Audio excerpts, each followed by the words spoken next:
Music Business, What Is This? Is a podcast that focuses on the ever-changing music industry and presents issues and concerns that the average and above average musician has or will encounter.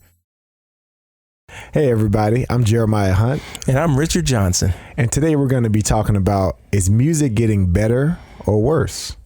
Or worse or better. All depends on your point of view. This discussion has been going on forever. It's not just in our era. And I think it's an interesting topic because what's good changes for everybody. Right. So better and worse is going to be different for everyone. But I wanted to talk a little bit about how things are changing production wise and expectation wise of music. What's the last song you listened to? Ooh. The very last song you listened to. I think it was a Chick Corea song. Okay, Chick Corea song. Yeah. All right. Now, tell me what song or group of songs that are your favorite. Like if someone said, 3 seconds, tell me your favorite tunes. Kashif. There's this Lover Turn Me On. Oh man, he's like 90s. Kashif. Oh, okay. He's an artist from the 90s. Okay. He has a song called Lover Turn Me On. It's a dance tune. Oh, okay. They don't make him like that no more. Okay, so let's start there. That's completely different than Chick Corea. It is, yes. Okay, so what makes that song so memorable for you? It puts me in a nostalgic place. It brings me, like, it has an old school feel, obviously, because it's from the 90s, but it also has chord changes that are relatable to me because I come from a jazz background. Oh, okay. And the chord changes are, for the chord changes to be put to a pop song like that, it makes it interesting for me. Okay, so you said it's from the 90s. Chick Corea, he spanned it a long time. I knew Chick. Yes. He was a good friend of mine. Oh. I have plenty of stories about Chick. Great guy. What era was the song you were listening to by Chick? The song that I was listening to by Chick was from, I think, 1980. Okay, and this is why I bring it up. Yeah. Because you said the other song was from the 90s, but it brought back memories. It was nostalgic for you. It was old school. But then I was thinking, depending on what song you listen to by Chick, that tune could actually be older. Yeah. And it is. Right, from the 80s. Okay, so let's just talk about the differences in these two songs. Since I know Chick, I know his style of music. I can hear a certain sound depending on the era. Can you give me 3 different things that stick out that's different in those two tunes? Because they're obviously 2 different genres. Right. But it sounds like this song from the 90s is using chord changes, right? But tell me 3 things that stick out about the tune to you. About the Chick Corea tune or about the... Let's do 3 of each. 3 of each. With the Chick Corea tune, it's a lot of rhythmic stuff going on. Okay. Yeah, he uses a lot of rhythm. He uses a lot of percussion. Okay. In a lot of his tunes. What tune is it? It's called Samba LA. Okay. Yeah, I'm actually going to be performing that with my group. Okay, cool.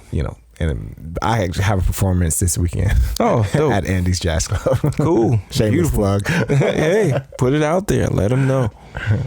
So yeah, that whole album is great. It's called Tap Steps. Tap Steps. Okay. Yeah, I heard of it for sure. Bunch of great musicians on it. I think Stanley Clark is on it. He has another bass player, Bunny Brunel, one of my favorite guys who plays fretless bass. And it's just a outstanding album. A lot of rhythm involved in the album.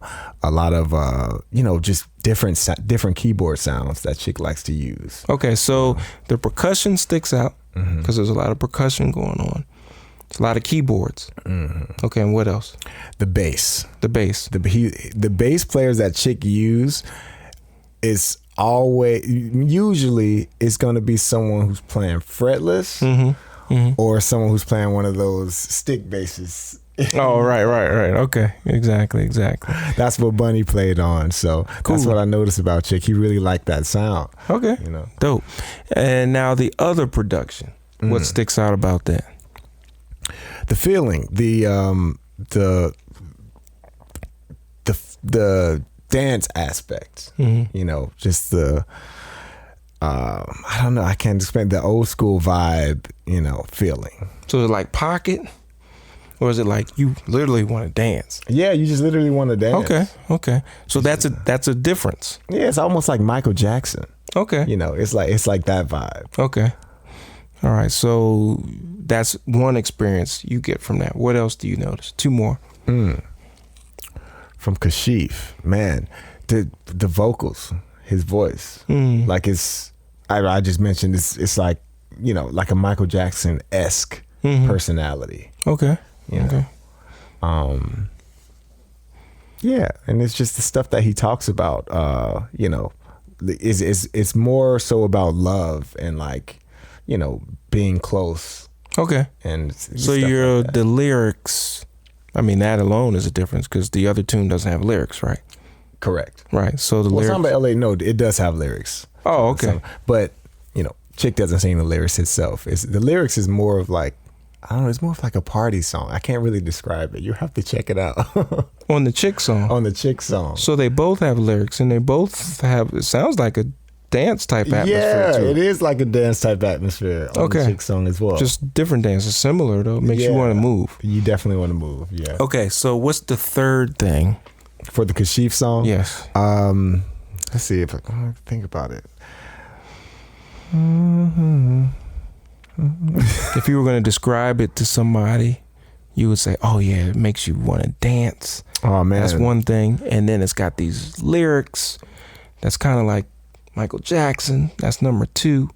The production value. Production value. Yeah. Okay. I think it just sounds good, pleasing to the ear. So when you say that, are you talking about the combination of the instruments or? The combination of the instruments, yes. I guess the chord, like I mentioned before, the chord changes. All right, the selection of the chord changes, how it's put together. Okay.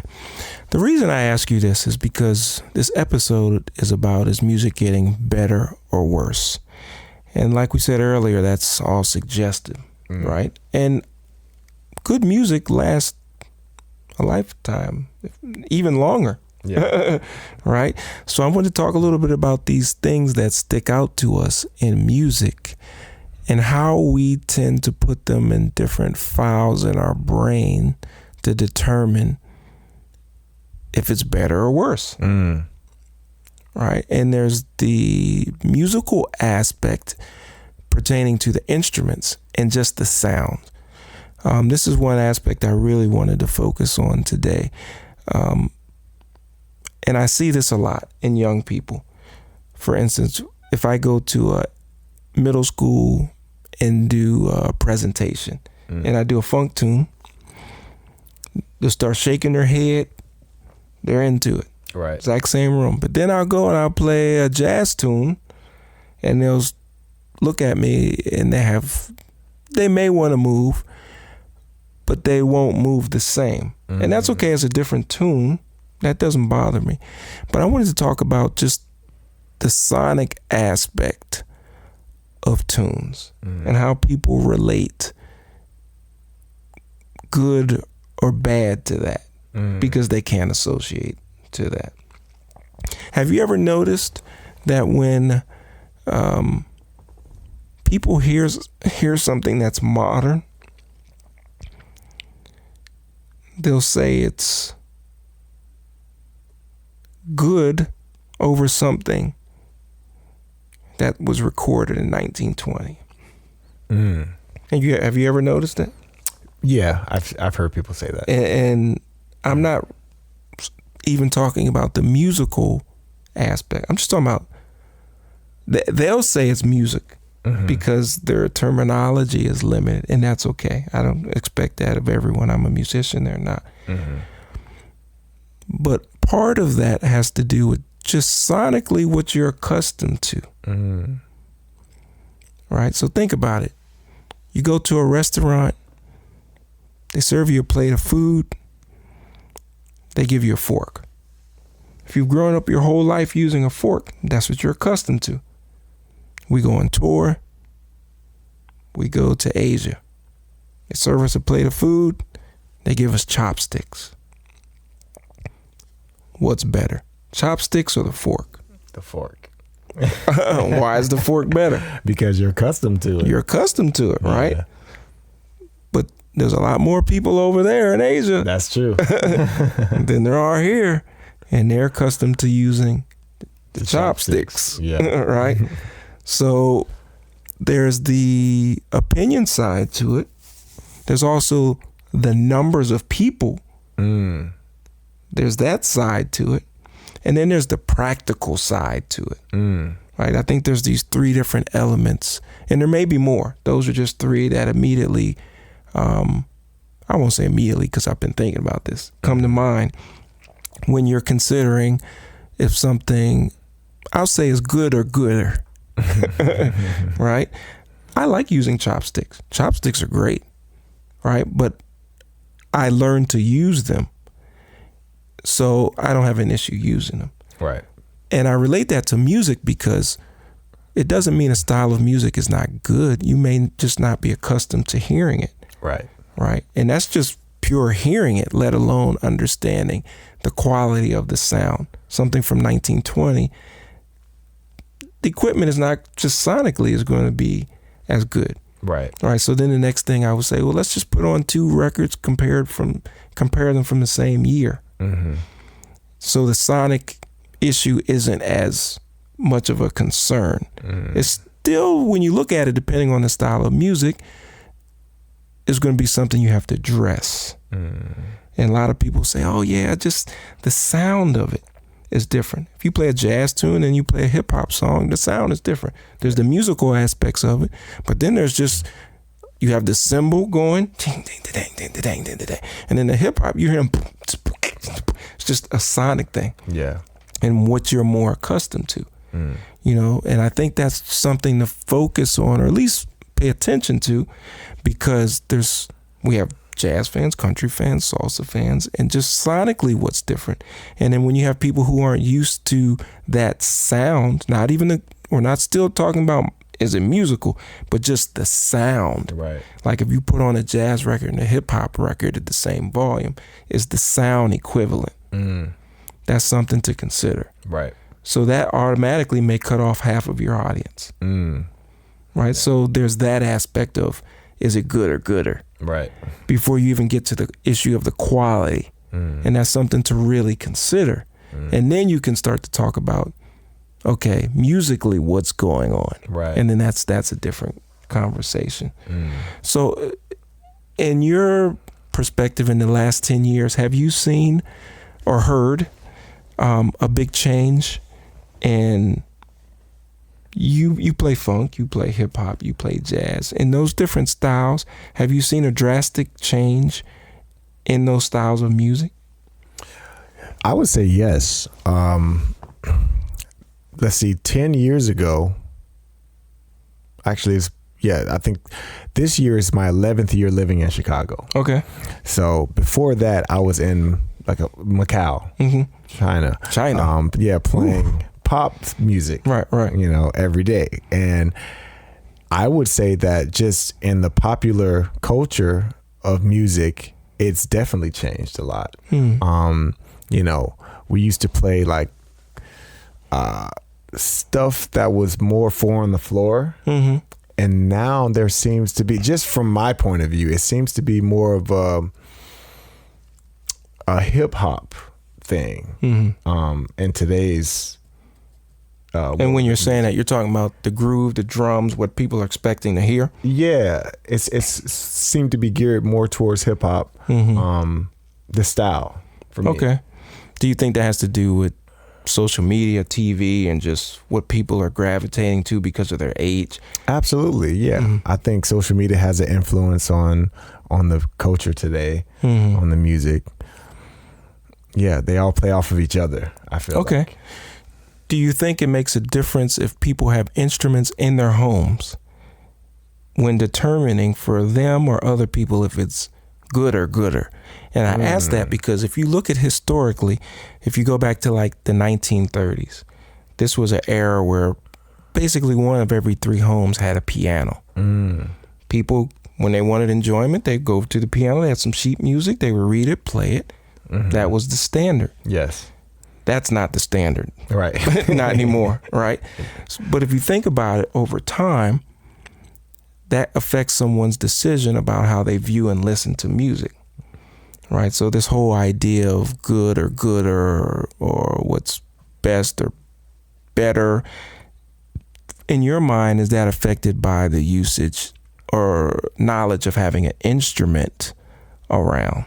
Yeah, I think it is. If you listen to if you put 2 jazz albums side by side, and if you have an understanding of, like, if you have a piano in your house and if you play it every day, even if you don't know any theory behind it or anything, but if you just get accustomed to those notes that you're playing and sort of kind of figure out, oh, this sounds good, this doesn't sound good, you'll be able to tell, that this album is gonna be better than this album, just based off of, your listen, how good your listening has become, because of that instrument in your house. So once again, I go back to the familiarity aspect of it. The example I used was the fork and the chopsticks, which sounds like you're saying, and you can correct me, is that someone who's become familiar with the keyboard or piano has more experience with it. Therefore, when it comes time to make a decision about what's best or what's good or gooder, they're able to make a more informed, intelligent decision based upon their familiarity or experience with this style or this instrument. Generally, yeah, I would say that's the case. Okay. But then even in forms of jazz, like, there are different styles of playing. There are different concepts. And because, simply because you don't, because you've learned the notes doesn't mean that you understand what this person's concept is. There's ways of playing inside, and then there's ways of playing out. In the style of jazz, somebody who doesn't know what playing out means, they might find that music terrible. Exactly. Exactly. So it goes back to what you're comfortable with, your experience, familiarity. Absolutely. Right. And then, the general public, there's I like it or don't like it. It's very rare people are kind of like, oh, it's in between. Yes, you hear it every now and then. Yeah. But people are more direct about what they like and don't like. So going back to the original question, do you think music is getting better? Taking in social media, YouTube, education in elementary, middle, high school, universities. Yeah, and I would even add technology. Technology, yeah. And I think that it's definitely advanced music in a way, but that mean it makes it better? Right. That's my question. Do you think it's getting better? If you put on a song from 1955 and a song that was made yesterday, I mean, people are going to like what they like or dislike what they like. But if you were to take a pool of 100 songs from that year and 100 from yesterday that were made, and you took a general poll, the average person, not the musician, do you think they would say it's getting better or it's not as good? I'm going to say no. I don't think it's getting better. I think it's getting worse. Okay. Is that based off of, I would say because of social media and because of a lot of things that people are into nowadays, this is what I'm saying. A lot of people don't produce music based off of their own experiences. I think most of the time people produce music and it's geared towards what other people want to hear. So they're trying to fit a certain format. Right. To fit in or whatever that is. Right. Okay. So it's not based upon their personal experience. Right. And if I'm trying to connect with an artist or with anybody, I want to feel them, that's going to be, you want to see where they're coming from, their perspective. Exactly. I want, feeling them it's more important to me than, what I hear or whatever. If I feel what you're doing, then you got me. Okay. Interesting. This topic could go on and on, right? And it's gone on and on for hundreds of years, but we're going to call it today. We'd like to hear your opinion about, do you think music's getting better or is it getting worse, and why? Not just yes or no. We want to know why, because we do want music to get better. We're musicians. You guys are musicians. We want to know what your thoughts are. So you can find us on Apple Music, SoundCloud, Spotify. My name's Richard Johnson. Jeremiah Hunt. And this is Music Business. What is this? Thanks for joining us, and we'll see you later. Peace. This program is partially supported by a grant from the Illinois Arts Council Agency.